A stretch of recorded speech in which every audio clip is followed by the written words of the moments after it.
Xummar ko'zlaringga men aşık bolup qaldım. Qachon kelar söygünüm deb yo'lingga qarab haridim. Nazlanıp beqishlarim, dilga o't yiqishlarim. Yaxshidir sening baring, seni sevib qaldim. Hey şirin şirin sözlerim canımni aldı. Xummar gözlerim yadımda kaldı. Firaqında yüreğim ot bolup yandı. Reyhanım sen reyhan. Şirin şirin sözlerim canımni aldı.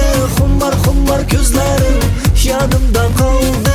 Firaqında yüreğim ot bolup yandı. Sen için gel güzel yar.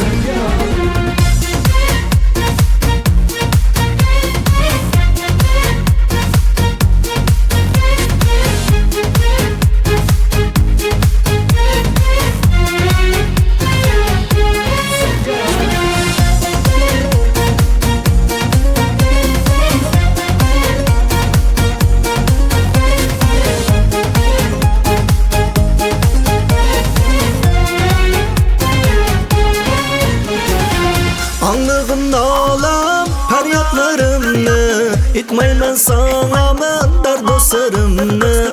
Bildim bu yalğız sevgilginimni, reyhanım sen. Anlığımda alam feryatlarımni, etmeymen sana men dard dostlarımni. Bildim bu yalğız sevgilginimni, reyhanım sen, reyhanım.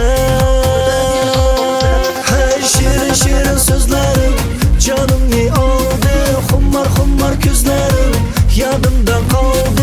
Firaqında yüreğim ot bolup yandı. Reyhanım sen reyhan.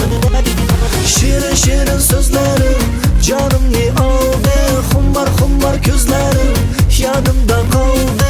Firaqında yüreğim ot bolup yandı. Sen için gel güzel